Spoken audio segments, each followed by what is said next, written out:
Hey second channel, it's Ray here and welcome back to my second channel. And before I even begin this video, before I even explain what is going on, I just want to say absolutely don't go send any ill will towards anybody in this video. Don't go witch hunting for people who have hopped on a trend similar to this or who have done this trend. We don't know what's going on in their lives. We don't know what they're going through. We don't know their experiences, their maturity level. We don't know. So in the future, if you do stumble upon somebody who has participated in a trend like this on TikTok, I recommend just leaving it alone. Don't engage, don't follow, don't leave comments, just move on. And the second prerequisite of this video is that I have been on the internet now. I created my first YouTube channel, Super Ray Dizzle, back in 2010, and I have been making videos recreationally and I guess professionally. I make money, you know, it's my job now, since that time. And I gotta say that it's really hard to keep all the eyes that are on you, to keep them there, and not just that, but keep them entertained. And even though I personally have never been like a huge big celebrity, I've seen people like my friend ZHC, who's blowing up right now,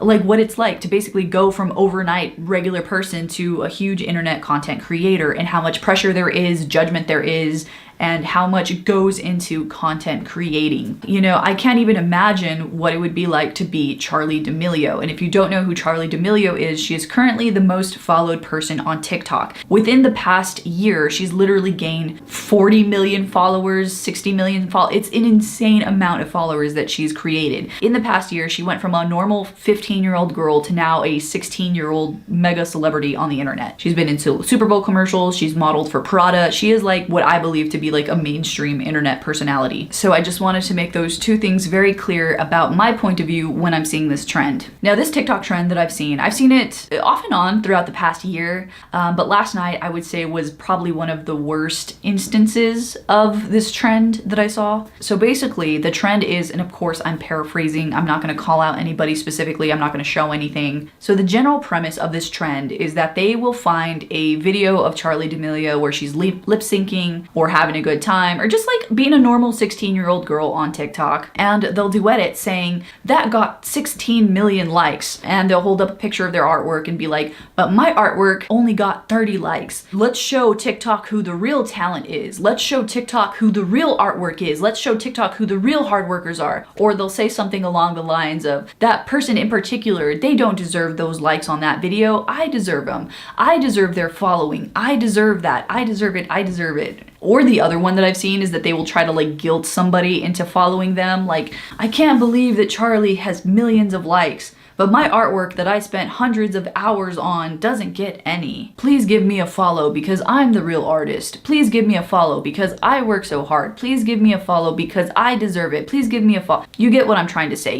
I'm sure a lot of you at this point have seen videos similar to that or just like that. It really irks me out whenever I see an artist basically saying that their artwork is the only good artwork. Their video is the only good video. Their time and effort is the only thing worth following because her videos are untalented, because her videos only took 5 minutes to make. But here's the problem with that. Charli D'Amelio, if you know anything about her, you know that she's been a competitive dancer literally almost all her entire life. In fact, I'm just gonna insert a video of her dancing. Clearly, this 16-year-old girl who got fame that she didn't even ask for has clearly poured hundreds and hundreds of hours into dancing.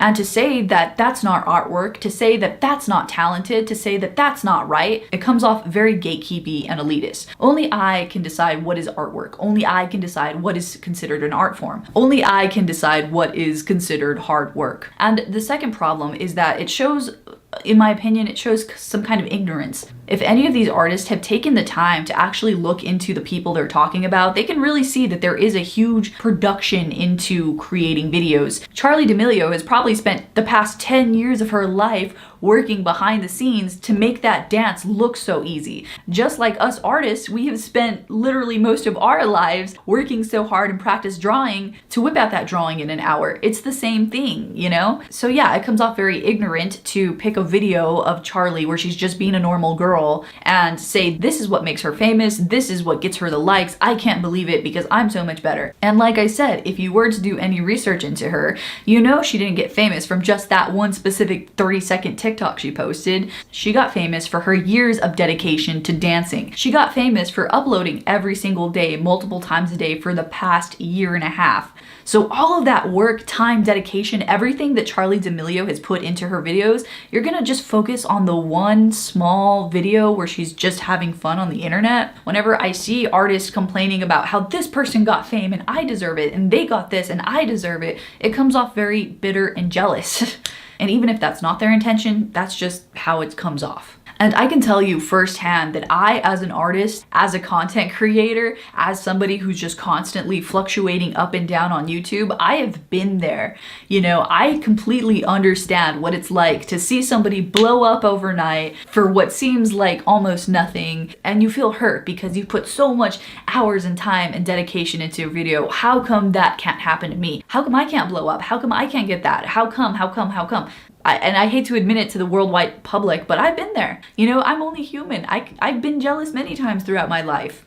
But I can tell you firsthand that it is so much more productive and better for your mental health not to be worrying about what Charli D'Amelio is doing, not to be worrying about the people who blew up overnight, not to be pointing fingers and saying, how come, what about me? It is so much better to worry about, how can I improve my content? How can I improve myself as a person? How can I put myself up without having to tear somebody else down?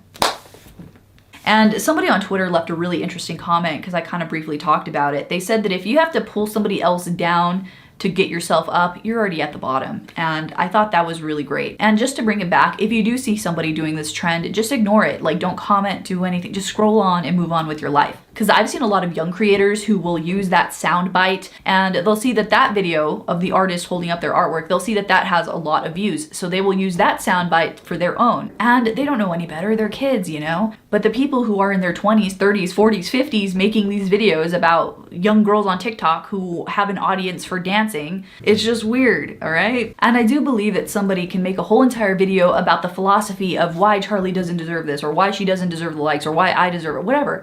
I believe that somebody can make that video, just not in the sense of like, what about me? I'm better than them. That's not.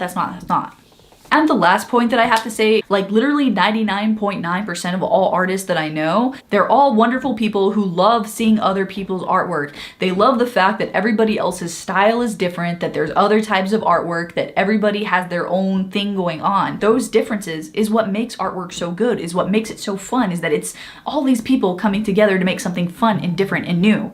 And so whenever I get on TikTok and I see a video of a 30-year-old man complaining about Charli D'Amelio having tons of likes on my For You page, it makes the whole entire art community look bad. You know, we're trying to get more people involved and excited about artwork. We're not trying to isolate them, make them feel bad, and push them away from like the mainstream popular thing. We're not trying to do that. And the last point that I want to say is that we are not entitled to likes. We are not entitled to followers. These aren't just likes and followers. These are people who have made the decision to like or follow or subscribe to these people that they enjoy. And the reason I'm saying that is that I do believe in change. I do believe that someone can change their ideas and grow and turn that jealousy back on themselves and reevaluate, how can I change this to the positive? So to sum this up, if you see a trend that's like that, just ignore it. If you do want to leave a comment, you know, try to be as positive and understanding as possible, and just understand that hate the player, not the game. And just understand, we're all just people in this world just trying to live our best life. So yeah, hopefully this PSA came out as clear as I wanted it to be. If there's anything additional in the comments that I want to say, I will leave it there. So anyway guys, thank you so much again for watching, and I will see you next video. Bye.